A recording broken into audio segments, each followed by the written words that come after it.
Nah ini juga berhubungan sama stigma yang ada gitu. Gimana hubungan antara orang yang punya kesedihan gitu ya, kok malah ngadunya ke manusia sih, bukan ngadu ke Tuhan gitu.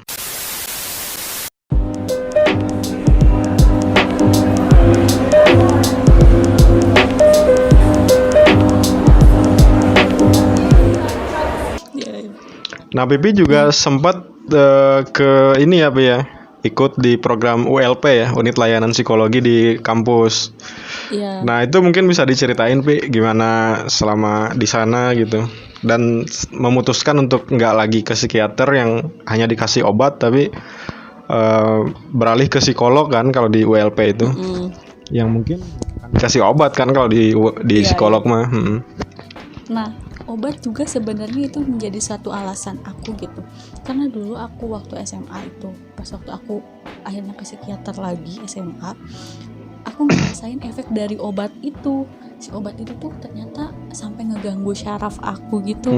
Dia bikin tangan aku kaku, bikin aku, karena itu waktu SMA itu aku berhenti paksa gitu, bukan karena obatku udah habis, tapi karena guru BP aku bilang, udah kamu berhenti aja, kamu tahu nggak sih makan obat ini tuh efeknya apa gitu kayak gitu. Terus aku jadi ketakutan, dan ternyata dengan aku hentikan paksa itu, malah itu jadi ada efeknya ke tubuh aku gitu. Nah kalau waktu kuliah itu kenapa akhirnya aku kesana? Pertama karena ini jujur, karena ULP itu kalau untuk mahasiswa psikologinya kan gratis ya, kenapa aku tidak memanfaatkan itu loh gitu. Yoi. Iya. Dan itu kita mencari yang gratis-gratis dan dapat membantu kita gitu ya. Iya bener banget. Dan emang rata-rata anak psikologi itu banyak juga yang ikut layan di sana karena sambil berobat jalan kan. Saya pernah ya, jangan-jangan. Belum sih. Tapi Pi ya, jangan apa ya, kayak meskipun ada ULP tapi mungkin masih sedikit ya kalau dirasa orang-orang mahasiswa sendiri psikologinya aja yang datang ke ULP gitu ya. Ngerasa nggak sih? Aku aja waktu daftar datang ya ke sana kayak malu lihat kanan kiri, ya ampun ini dosen aku semua gitu. Terus aku datang ke sini aku bawa cerita gitu dengan kepala aku isinya apa, dengan tangan aku yang keringetan gitu, seakan-akan gila anak itu tuh bimbingan aku gitu. Terus dia datang ke sini buat konseling, bukan buat belajar sama aku atau apa-apa gitu. Itu aku bener-bener malu semalu-malunya. Tapi karena ditemenin, akhirnya aku oke deh, nggak apa-apa deh gitu. Dan di ULP itu bener-bener karena pola pikir akunya juga, aku udah mengenali pola yang terjadi sama hidup aku. Terus pas kesana aku nerimanya lebih mudah lah gitu. Ternyata unit layanan psikologi itu nggak semenyeramkan apa yang kita pikirkan sebelumnya gitu ya. Iya. Terus lagian ya mikirnya teh, ya kan kita cerita juga sama ahlinya dan mereka udah punya apa ya, ibaratnya udah tahu lah kode etiknya seperti apa dan nggak akan ngomongin ke orang lain gitu ya. Dan kenapa harus khawatir ya Pi ya? Gitu. Makanya buat teman-teman yang butuh layanan psikologi boleh tuh didatengin yang terdekat-dekatnya gitu. Karena kita datang ke ahli itu bukan berarti apa ya, kita akan memperlihatkan kekurangannya kita ya Pi ya, tapi malah jadi kita tuh sedikit atau banyaknya terbantu oleh mereka gitu, karena mereka nggak akan menghakimi juga ya Pi ya. Gimana nih pengalaman Pipi nih setelah datang ke unit layanan psikologi ini tuh gitu, apa yang dilakukan, terus perubahannya seperti apa gitu, bisa diceritain nggak? Kayaknya biar lebih gampang, kalian juga harus tahu kasusnya dulu ya. Kan aku masuk ke sana tuh gara-gara putus. Terus sebelum putus itu tuh aku ngerasa itu sangat bahagia banget gitu. Terus tiba-tiba dia pergi gitu tanpa sumpah, pokoknya intinya aku diselingkuhi gitu. Sampai akhirnya aku stres. Ya Hilma juga pernah lihat lah gitu, sampai waktu kalian nyebutin nama sekarang pacarnya, nama pacarnya mantan gue aja aku sampai mual kayak gitu kan, Hil, gitu. Aku sampai segitunya bahkan dengan dengar namanya gitu. Terus ya aku melakukan banyak percobaan untuk bunuh diri lah gitu. Aduh, aku malu. Kenapa malu ya? Ya aku banyak melakukan percobaan untuk mengakhiri hidup ini gitu, karena aku ngerasa muak. Pas datang ke sana, pertama datang ke sana, aku nggak bikin jadwal karena itu aku ngerasa aku udah darurat banget. Kalau misalkan enggak hari itu aku datang, mungkin besok aku udah lewat gitu. Dan ini sejarahnya emang untung-untungan banget sih ya Pi ya waktu itu. Iya itu, karena sebenarnya untuk psikolog itu sulit banget gitu. Hari itu tanpa persiapan mental, tanpa persiapan dia, oke, hari ini aku mau ketemu klien yang bakalan gini gitu. Aku harus nyiapin dari hari ini, besok gitu. Besok aku bakal ketemu gitu kan. Kan harus ada persiapan itu kan. Tapi karena aku ngerasa ini aku udah darurat banget, aku gak bisa gitu. Dan kebetulannya itu ada bener-bener dia psikolognya tuh, beliau tuh siap gitu. Walaupun sebenarnya awalnya pasti grogi ya gitu. Hari itu baca kasus dan hari itu langsung nanganin aku. Tapi ternyata itu sangat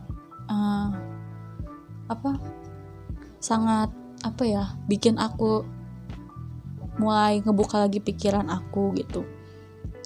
Nggak semua psikolog sama kali ya, tapi yang aku rasain psikolog ini tuh mulai ngebangunnya dari sisi religius aku. Mungkin sisi religiusnya itu bikin karena aku biasa kali dengan kehidupan religius itu gitu. Terus juga karena setiap aku sedih, orang tua aku selalu bilang, jangan sedih, istighfar, sholat aja, wudu, Allah mah ngedengerin gitu.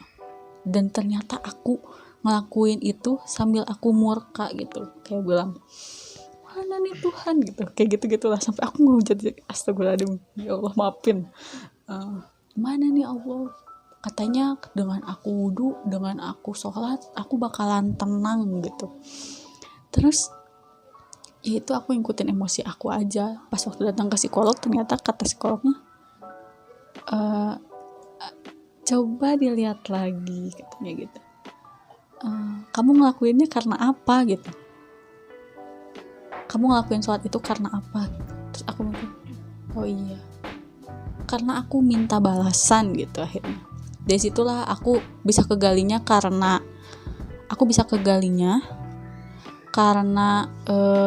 sisi religius akunya gitu. Jadi awalnya diarahinnya ke religius juga ya Pi ya? Iya. Karena mungkin psikolog juga ngelihatnya kayak dunia sama religius teh harus seimbang mungkin ya Pi ya. Jadi makanya kenapa yang dipondasiin awal itu adalah religiusitas Pipinya dulu mungkin ya. Yeah. Nah setelah itu tuh apa yang Pipi lakukan nih ketika psikolog ngasih saran ini? Kan sebenarnya kalau misalkan emang mau dibilang tentang religius mah orang tua aku juga nyuruh ya gitu. Tapi kenapa aku lebih nurutin kata psikolog gitu? Karena ternyata bahasan dia itu lebih bisa aku terima gitu. Alasan-alasannya kenapa aku gini teh, ini teh karena kamu biasa dilindungi, kehidupan kamu tuh biasa isinya sedih gitu. Pokoknya kayak sebelum masuk ke religius itu tuh diajak buat ngenalin diri sendiri. Gila, ternyata ya ngenalin diri sendiri itu bukan dengan tahu apa yang aku suka, apa yang aku nggak suka aja gitu, tapi apa yang ada di dalam diri aku gitu. Gila, aku berasa jadi Islami banget. Enggak sih sebenarnya gitu. Tapi kan Tapi, terbantu ya, maksudnya ternyata ada sisi diri kita yang ternyata harus dipenuhi gitu, yang harus bukan, jadi ya dibantu itu tuh karena ada sesuatu yang mungkin hilang gitu, asalnya ada tapi ternyata menghilang sedikit-sedikit dan sekarang dipenuhi lagi gitu sama Pipi gitu ya. Gimana saya? Iya, benar. Aku sih setuju ya. Aku ini ngutip sedikit, ada tadi barusan baca-baca dikit ya. Ada review penelitian dari Almeida Madeira, siapa sih? Moreira di tahun 2006. Itu apa yang Pipi sebutin tentang hubungan religiusitas dengan psychological well-being gitu ya. Atau apa ya? Kesehatan psikologis gitu ya. Itu emang berini sih, saling berhubungan gitu maksudnya ya. Jadi hasil penelitiannya itu emang menunjukkan bahwa orang yang mempunyai tingkat religiusitas yang tinggi gitu, di saat yang bersamaan mereka juga punya sisi psikologis yang lebih baik gitu.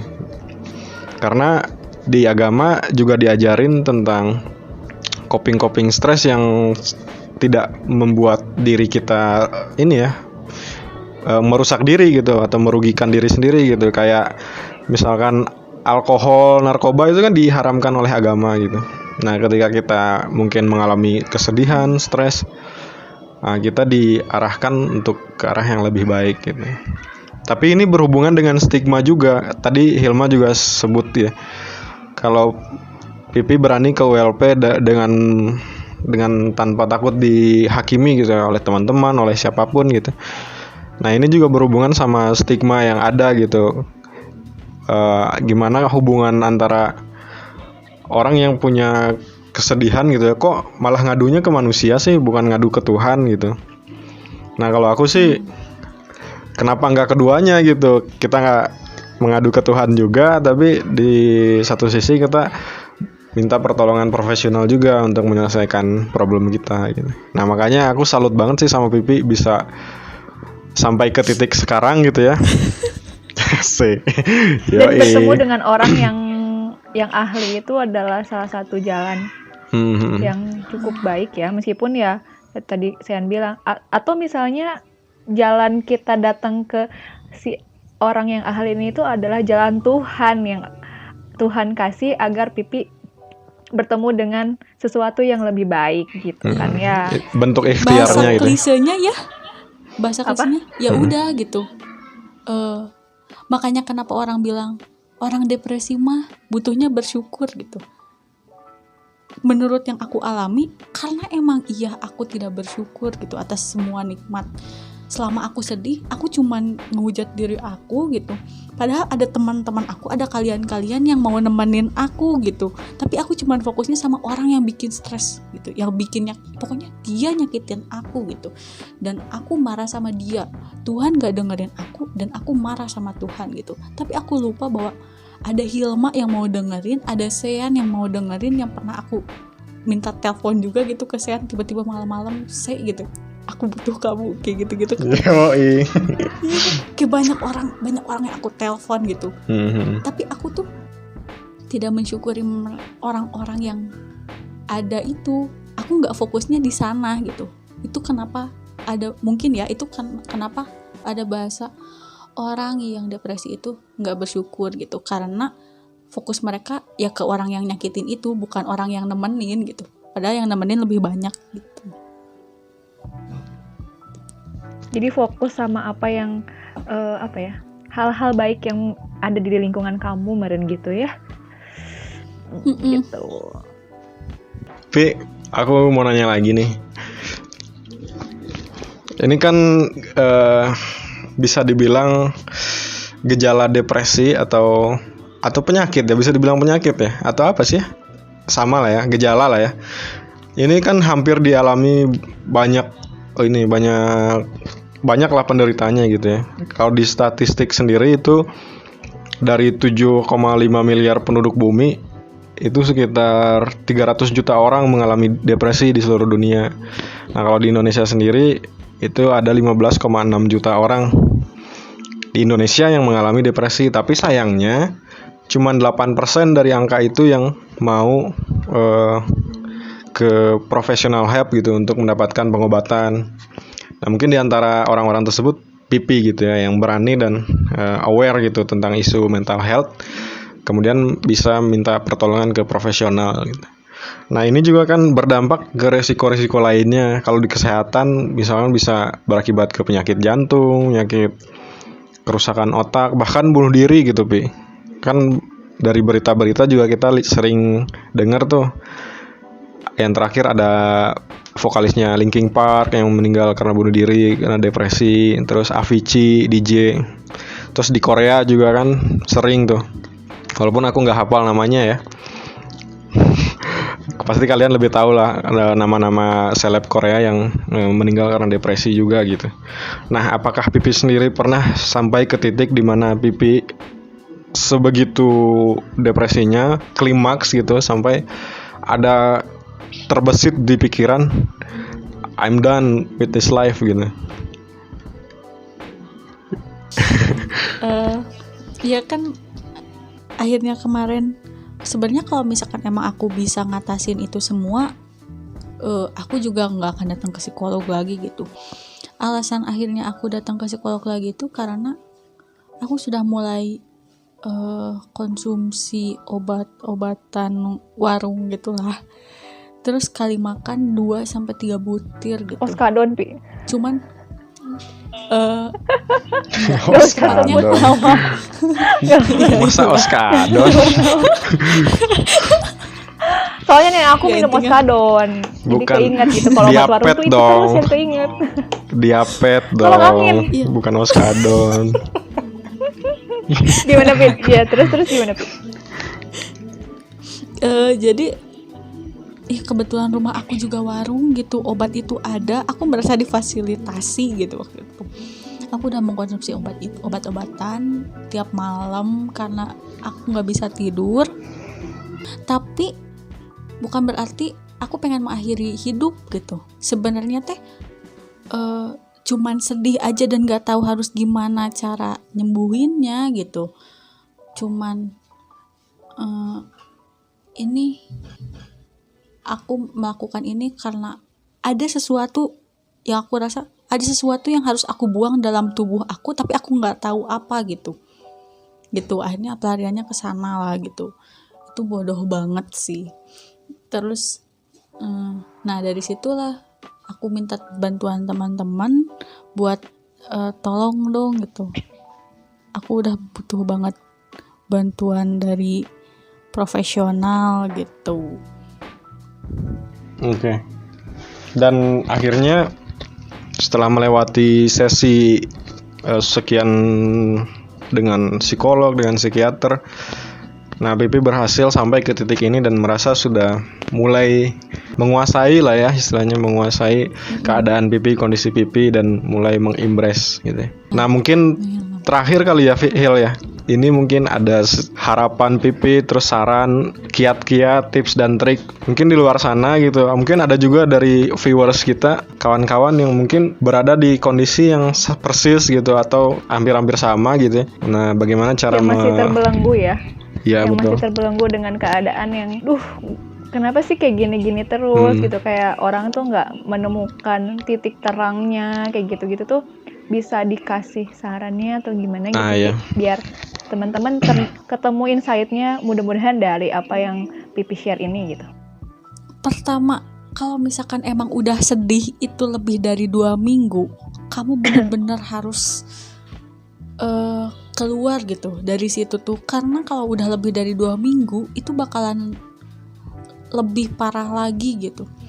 Usahain 2 minggu maksimal kamu sedih gitu maksimal. Kalau misalkan udah lebih dari situ dan kamu tidak melakukan apa-apa, kamu butuh bantuan orang lain gitu. Terus apa ya, yang aku pelajarin adalah dengan menyibukkan diri itu mulai melupakan. Menyibukkan dirinya bukan yang penting aku, sulit sih sebenarnya apalagi buat aku gitu, karena waktu itu aku ngerasa ya aku juga bisanya apa gitu, aku mau nyibukin diri pun gitu, aku nggak tahu kemampuan aku apa gitu. Mulai dari apa hal-hal yang sebenarnya aku suka gitu, aku tulis dulu. Dari psikolognya pun aku disuruh gini, coba kamu sedain kertas, terus kamu pisahin mana yang kamu suka, mana yang kamu nggak suka. Terus itu dikasih sama siapa yang suka, orangnya siapa gitu, kayak spesifiknya. Terus kalau misalkan yang sedihnya kamu nggak suka dari siapa, itu ditulis. Kenapa harus ditulis? Karena itu lebih memudahkan kepala buat berpikir jernih aja gitu. Jadi kepalanya nggak mikir ke sana, cuma di pikiran doang gitu. Ditulis, kalau ditulis tuh bisa dibaca lagi soalnya kan. Nah, udah ngepisahin itu, terus aku menyibukkan dengan hal-hal baru yang belum aku coba gitu. Aku olahraga, meditasi bukan sekedar kalau di Islam mah ada wiridan tiap beres sholat kan gitu. Itu kan meditasi sederhana sebenarnya, tapi semua orang nggak menganggap itu ya udah itu mah masalah aku sama Tuhan gitu. Padahal itu tuh ada makna terpendam gitu dari situ. Nah, kalau misalkan emang sholat juga masih kayak yang penting sholat gitu, ya aku juga masih kayak gitu sih. Setidaknya aku meluangkan dalam satu hari itu untuk selalu sadar nafas gitu. Aku ngikutin dari Mas Aji, dari praktisi itu ya, mental health yang apa sih, beliau tuh emotional healing.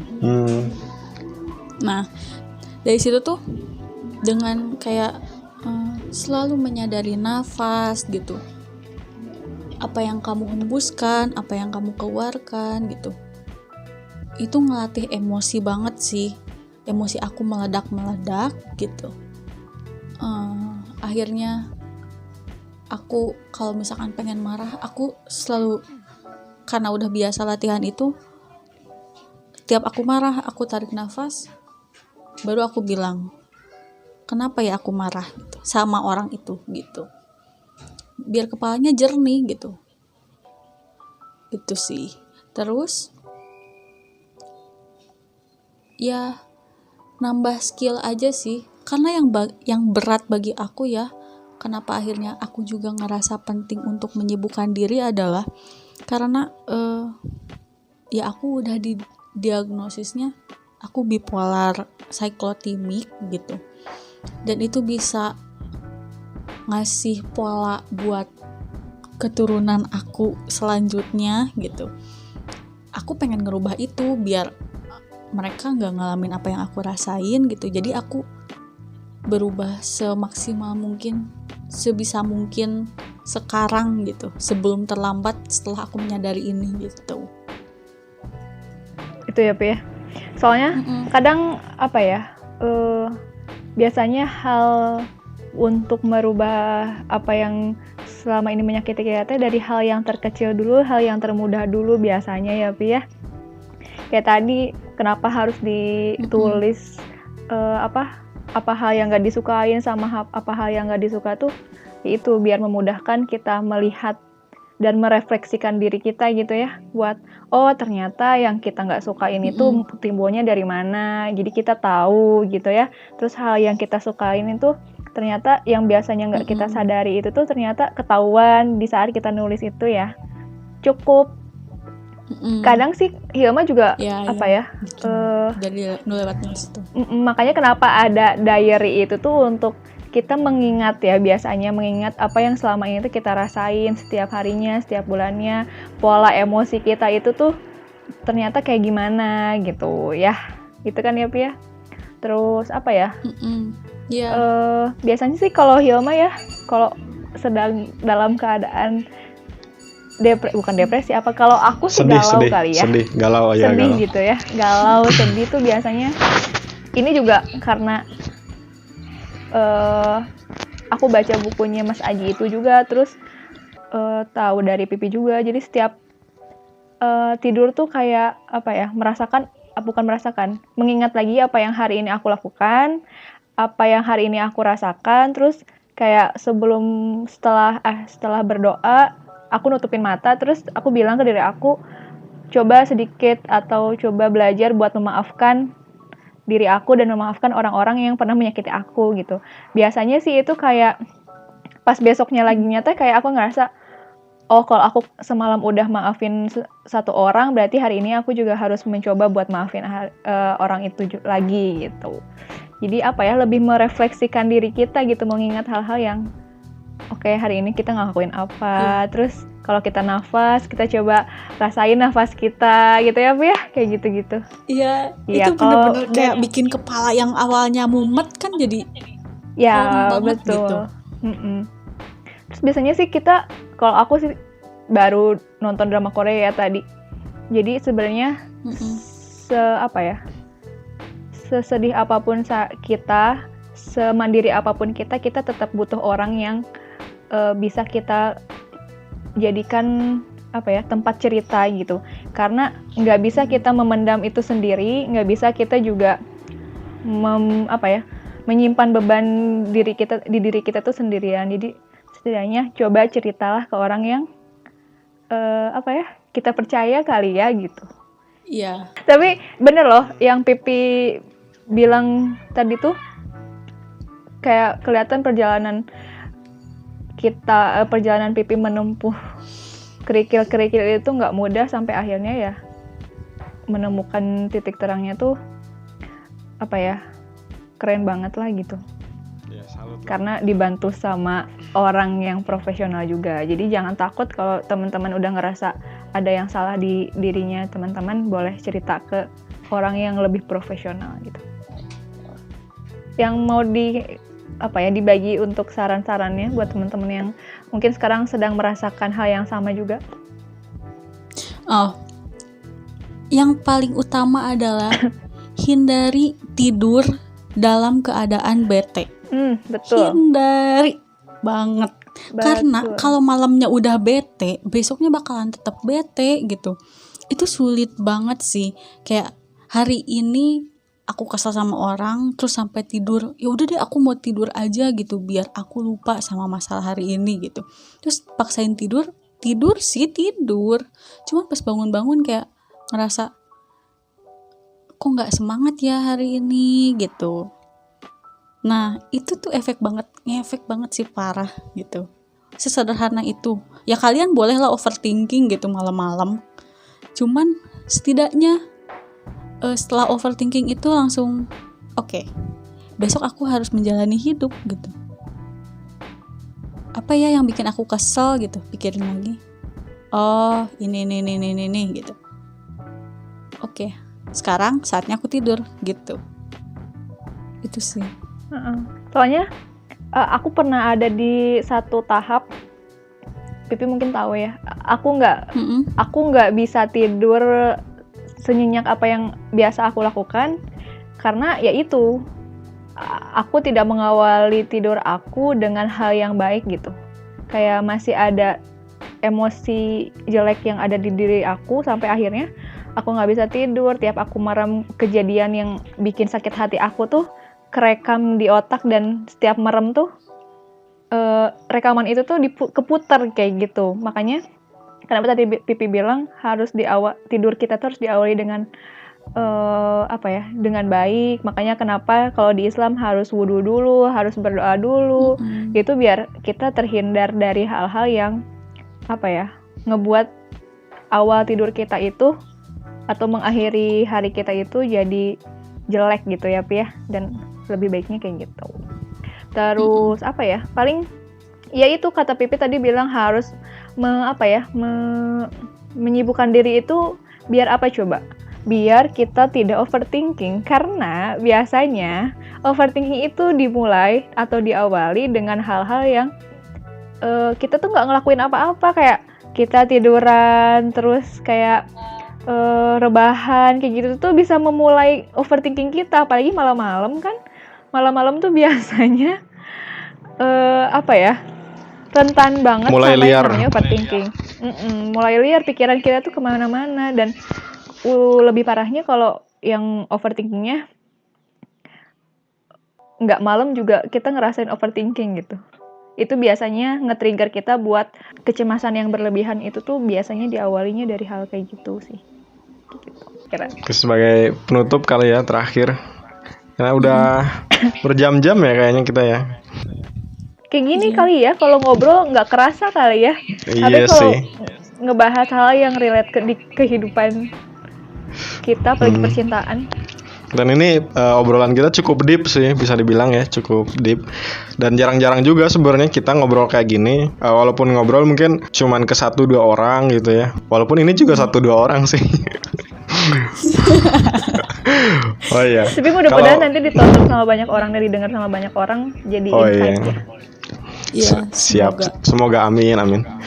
Nah, kalau dari aku sih sebenarnya merangkum aja ya, karena udah semuanya disebutin sama kalian. Kalau aku sih lebih menitik beratkan kepada bahwa jangan takut untuk meminta pertolongan profesional gitu ya. Jika kalian, maksudnya viewers kita gitu ya, teman-teman juga mengalami hal yang serupa gitu, baik itu sedih yang berkelanjutan. Kalau sedih sih normal ya. Setiap orang ketika mengalami peristiwa yang kurang menyenangkan pasti sedih gitu. Nah itu masih normal. Tapi ketika gejala sedihnya, gejala stresnya sudah sampai 2 minggu lebih, nah itu patut dicurigai ada indikasi lain. Nah butuh pertolongan profesional. Nah tapi yang perlu digarisbawahin, jangan sampai kita dengan gegabah berani-beraninya mendiagnosa diri sendiri gitu, men-self diagnosis. Oh aku nih kayaknya bipolar nih gitu. Padahal nggak ngapa-ngapain gitu. Baru lihat di internet gejalanya sama, ininya sama, tapi baru mengalami 1-2 hari gitu. Nah jangan sampai berani-beraninya self diagnosis gitu. Nah butuh pertolongan profesional untuk mendiagnosanya lebih lanjut sehingga tahu nanti treatment apa yang dianjurkan profesional ke kita dan lain-lain. Aku juga cukup senang akhir-akhir ini memang isu mental health atau kesehatan mental ini banyak digaungkan berbagai pihak, dari public figure, pemerintah dan lain sebagainya. Bahkan musik-musik, lagu juga ada yang berbau mental health. Tapi di satu sisi kekurangannya banyak juga di antara kita semua yang mencoba berani-beraninya dengan sendirinya self diagnosis terhadap apa yang dialami. Nah itu bahaya juga. Nanti salah penanganan, salah treatment justru lebih berabe gitu. Nah satu lagi mungkin dari sisi agama, memang betul sesuai penelitian juga tadi disebutkan bahwa agama itu berbanding lurus dengan psikologi yang baik ya. Tapi di satu sisi ada juga faktor agama bisa memperburuk keadaan gitu. Kalau misalkan kita depresi karena sering-seringan misalkan, oh dosa aku sudah terlalu banyak ya Tuhan gitu, makanya depresi berkelanjutan, depresi karena dosa yang kita perbuat. Nah itu juga kan faktor agama gitu. Nah itu butuh didiagnosa juga oleh profesional dan tanpa menomorduakan Tuhan tentunya gitu. Tetap kita minta pertolongan Tuhan, tapi di saat yang bersamaan juga kita minta pertolongan dengan manusia juga nggak masalah gitu. Karena tadi juga kata Hilma, curhat dengan teman, dengan orang yang kita percayai, nah itu juga salah satu kebutuhan dasar kita sebagai manusia yang mesti terpenuhi, sense of belongingnya gitu, merasa diakui oleh sesama. Nah itu sangat berpengaruh gitu bagi individu. Sekian sih dari saya. Semoga ini. Oh ya ini perlu disclaimer juga Hil. Oh iya betul. Aku tadi mau ngomong gimana sih? Disclaimer apa? Perlu diperhatikan juga kalau kita bertiga ini bukan profesional ya, bukan ahli gitu ya. Masih belajar dan masih berproses gitu. Jadi apa yang teman-teman viewers dengarkan dari kita itu tidak 100% benar gitu ya. Nanti boleh teman-teman mengkritik, memberikan saran kalau ada yang salah gitu ya dari apa yang kita sampaikan. Jadi kita tidak mengklaim diri kita ahli dan kalian harus menuruti apa yang kita bicarakan, tidak. Kita hanya nge-share pengalaman khas individu dari kita. Silahkan kalau ada yang baiknya diambil, kalau yang kurang dan salahnya mohon dikoreksi gitu. Ya, terus kayak yang kemarin kita bilang di awal kenalan kemarin, ya kita sangat terbuka dengan teman-teman yang mau mau ngasih kritik dan saran. Karena ya itu, kita terbuka dengan hal apapun biar ini tuh menjadi sarana yang bisa lebih baik lagi gitu, bukan hanya sekadar konten yang kayak gini aja, tapi bisa berkembang jadi lebih baik. Amin. Terus apalagi ya, paling jangan lupa di follow akun Kolektif Kolegial di Instagramnya, di subscribe terus juga. Nanti bisa subscribe, comment, and like gitu kan ya. Yo, Di YouTube di bawah channelnya ini Konfir Kolegial. Ya betul. Terus nanti juga di Spotify bisa didengar oleh teman-teman juga gitu. Makasih banyak nih hari ini udah sharing tentang kehidupan dan perjalanannya dari mulai awal sampai akhir. Makasih juga buat saran-sarannya. Mudah-mudahan teman-teman yang nonton dan yang ngedengerin dapat insight. Pokoknya ambil yang bagusnya aja, terus nggak usah diikutin yang jelek-jeleknya, ya kan? Iya, Ya kan? iya, Nah, apalagi gitu. pengalaman aku yang jelek itu lebih baik jangan kalian alami gitu. Iya, Kayak amin ya, amin. mendingan Jangan jadi sampai kita pelajaran. ngalamin. Iya gitu. Iya gitu. Buat teman-teman, makasih banyak juga udah dengerin dan udah nonton. Semoga ini bisa jadi pengalaman yang baik buat teman-teman. Pokoknya jangan lupa like, comment, and subscribe. Terus paling udah itu aja ya. Ketemu lagi di episode selanjutnya. Assalamualaikum warahmatullahi Makasih ya. wabarakatuh. Dah. Dah. Assalamualaikum.